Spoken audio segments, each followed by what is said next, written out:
네, 이 시간 통해서 주님의 은혜가 여러분 가운데 충만하게 임하길 간절히 소망합니다. 아멘. 이런 말이 있습니다. Everyone has a plan until they get punched in the mouth. 번역하면 누구나 그럴싸한 계획은 가지고 있다. 두드려 맞기 전까지. 네. 유명한 복서였던 마이크 타이슨이 한 말이에요. 경기를 앞두고서 상대를 무시하면서 했던 말인데 이게 요즘은 밈처럼 돌아다니더라고요. 가령 이런 식입니다. 직장인이 주식을 했는데 갑자기 막 올랐어요. 떡상했다 그러죠. 그래서 퇴직서를 만지작하고 있는데 다음날 봤더니 급락했어요. 그러면 퇴직서를 다시 집어넣으면서 얘기하는 거죠. 누구나 그럴싸한 계획은 있어. 주식이 떨어지기 전까지는. 다이어트를 하시는 분들도 이렇게 얘기할 수 있어요. 누구나 그럴싸한 계획은 있어. 밤에 치킨을 시키기 전까지. 아니면 또 이럴 수 있겠습니다. 소비를 줄이려던 분들도 얘기할 수 있겠어요. 누구나 그럴싸한 계획은 있어. 홈쇼핑에서 염경환을 보기 전까지.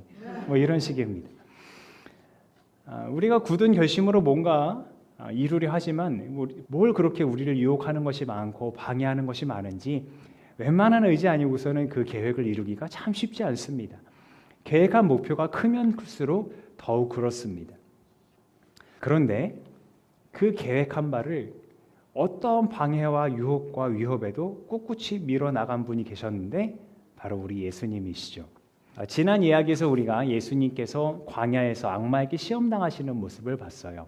40일 동안 아무것도 드시지 못해 줄이고 연약하신 상태였는데 악마가 나타나서 네가 하나님의 아들이거든 돌이 떡에 되게 해봐라 얘기했고요. 또 나에게 절하면 이 세상의 모든 영광과 권세를 줄게 라고 유혹하기도 했습니다. 심지어 성전 꼭대기로 데리고 와서 여기서 뛰어내려봐 그러면 하나님이 너를 보호해 주실 걸 하면서 예수님은 물론 하나님까지 시험하려는 그런 모습을 보였어요. 그래서 악마는 그 시험을 통해서 메시아라는 정체성을 흔들고 결국은 십자가의 길을 가지 못하도록 방해하려는 목적이 있었습니다. 그런데 어떻게 하셨나요? 우리 예수님은 말씀으로 다 물리치셨어요.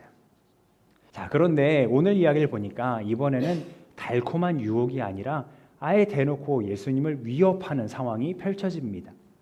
그것은 바로 헤롯의 살해 위협이었어요. 예수님께서 말씀을 가르치시면서 예루살렘으로 가고 계실 때였어요. 어떤 바리새파 사람들이 나타나서 예수님께 얘기하는 거예요. 헤롯이 지금 당신을 죽이려 하니까 빨리 여기서 떠나라고요. 자, 헤롯 어떤 사람인지 잠깐 한번 보죠. 오늘 본문에 등장하는 사람은 헤롯 안티파스라는 사람입니다. 헤롯 대왕의 아들인데요. 갈릴리와 베레아의 분봉왕이라고 합니다. 분봉왕이라는 것은 한 나라를 4개 혹은 그 이상으로 나눠서 한 지역을 맡아 다스리는 왕이다 이런 뜻이에요. 로마 시대 때 있던 직위입니다.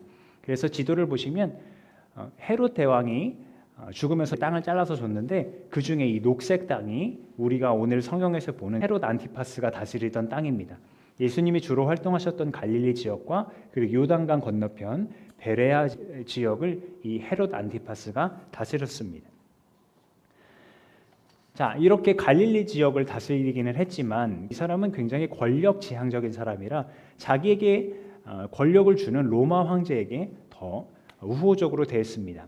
뒤집어 얘기하면 자기가 다스리던 그 갈릴리 사람들은 굉장히 무시하고 억압하던 그런 사람이었습니다.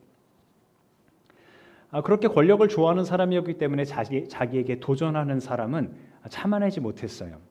그래서 한 예로 세례자 요한이 불륜을 지적하면서 옳지 못한 일이다 했을 때 헤롯이 끝내 참지 못하고 그를 감옥에 가두었고 이후에 어떤 사건을 계기로 참수하는 일까지 발생합니다. 그렇게 잔인하고 무서운 사람이었어요. 그런데 또 겁은 많아서 세례 요한이 죽은 뒤에 예수님께서 막 활동을 하시니까 막 능력을 행하시니까 내가 죽인 세례 요한이 살아난 거 아닌가? 라면서 두려워했다는 기록도 이렇게 있습니다. 자, 그러면 그런 두려운 마음 가졌다면 자신의 잘못을 뉘우치고 돌아서야 했을 텐데 이 교활하고 잔인한 헤롯은 그렇지 않았죠. 그러니까 이 바리새파 사람들이 한 얘기 예수님 당신을 죽이려 합니다 한 얘기가 틀린 얘기는 아니었을 거예요. 그런데 과연 그 말이 전부였을까요? 이 바리새파 사람들의 그 말에는 또 다른 함정이 숨어 있어요. 또 다른 위험이 숨어 있는데 그것은 바로 그 말을 전해준 사람들, 바리새파 사람들 그 자체가 위험이었어요.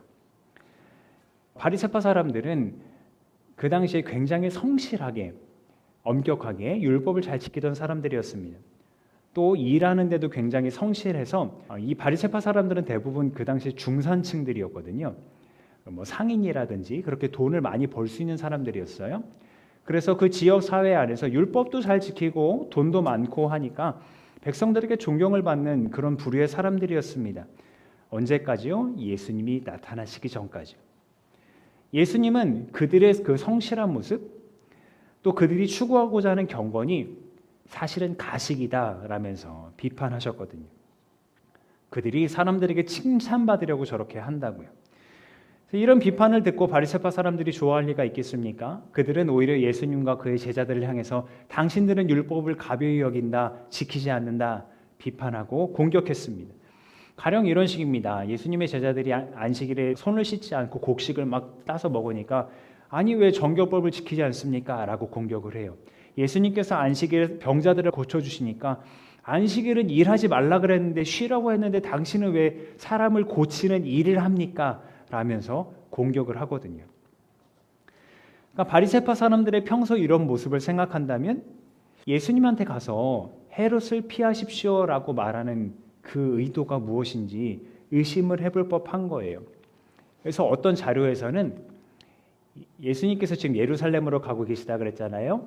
많은 사람들을 데리고 예루살렘으로 가니까 그 꼴이 보기 싫어갖고 예루살렘으로 들어오지 못하게 빨리 다른 데로 피하라고 거짓말을 했다는 자료가 있더군요.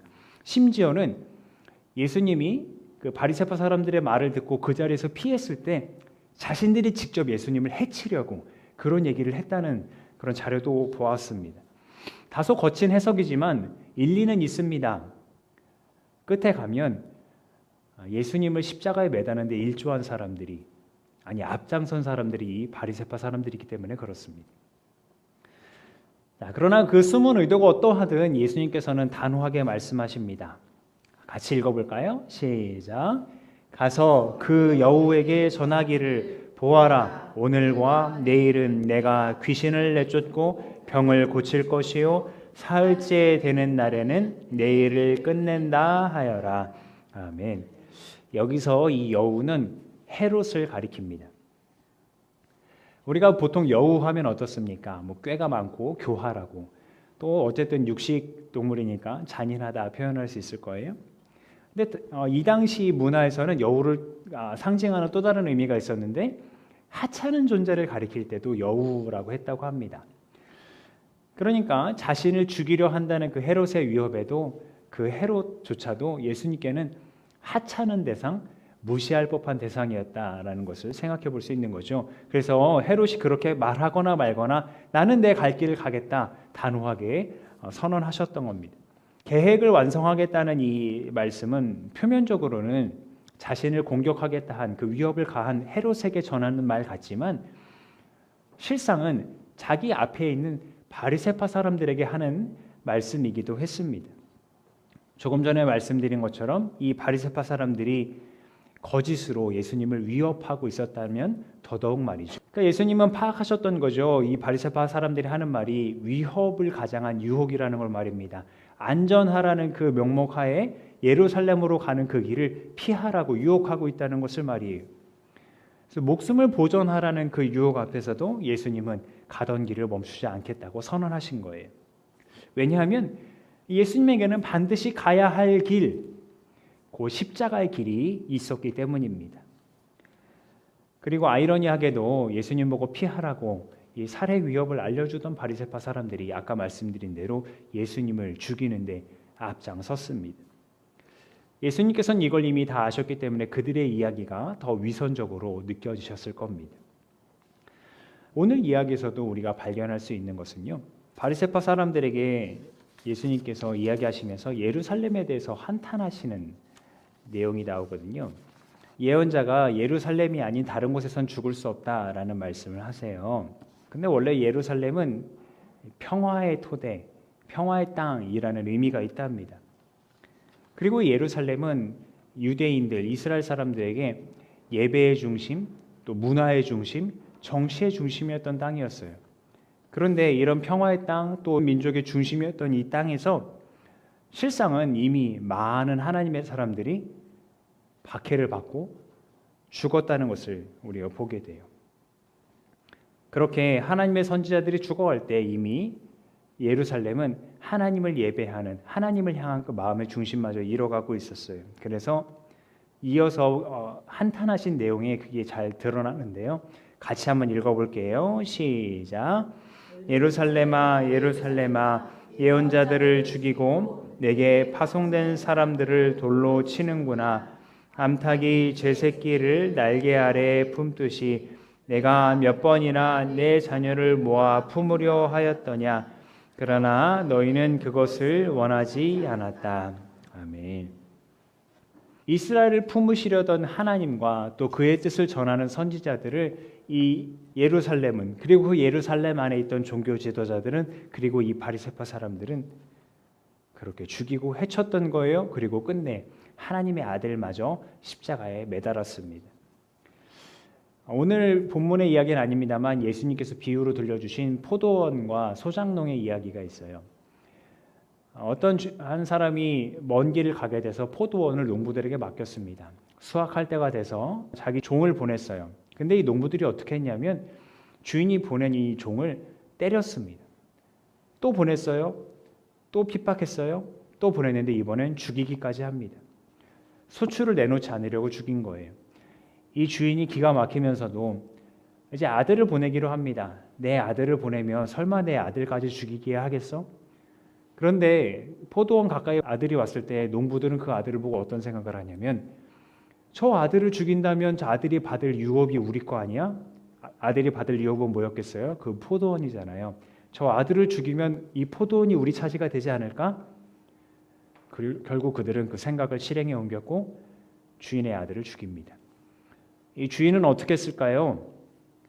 그 농부들을 다 없애고 다른 사람들에게 그 포도원을 넘깁니다. 예수님께서는 비유로 말씀하셨지만 그 앞에서 듣고 있던 종교 지도자들은 그것이 무슨 이야기인지 다 알았어요. 자신들을 가리켜 말씀하신다는 걸 다 알았어요. 그렇게 예루살렘은, 그리고 그 안에 있던 종교 지도자들, 그리고 이 바리새파 사람들은 끝내 자기들 손에 하나님의 아들의 피를 묻히고 맙니다. 자, 그러면 이 예루살렘이 바리새파 사람들이 예수님을 십자가에 처형했다고 해서 예수님의 계획은 실패한 걸까요? 내가 오늘 내일은 그렇게 병자들을 고치고 3일에도 내가 반드시 내야 할 일을 하겠다 말씀하신 그 예수님의 계획이 실패한 걸까요? 하나님 나라를 선포하고 사람들을 회복시키겠다고 하는 그 예수님의 그 계획 말입니다. 실패한 걸까요? 그가 정말 실제로 십자가에 달렸을 때 사람들은 그에게 손가락질했어요. 네가 정말 하나님의 아들이거든 내려와 봐라. 목이 마르다고 할 때도 그렇게 조롱했고요. 엘리 엘리 라마 사막다니 하나님을 부를 때도 엘리야를 부른다 하면서도 조롱했어요. 그의 계획이 철저히 실패한 것처럼 보였습니다. 그러나 사람들의 시선으로, 사람들의 생각으로 감히 상상할 수 없는 놀라운 하나님의 계획이 예수님의 그 십자가에서 이루어지고 있던 거예요. 사람들이 실패의 자리라고 조롱하던 그 자리에서 온 인류를 위한 구원을 완성하셨습니다. 그 완성을 위해 예수님은 헤롯의 위협이나 그것을 가장한 바리새파 사람들의 그 유혹에 굴하지 않고 끝까지 그 십자가를 향해 걸어가셨습니다. 그가 유혹과 위협에도 굴하지 않고 단호하게 끝까지 십자가로 가신 것은 바로 여러분과 저를 위해서였습니다.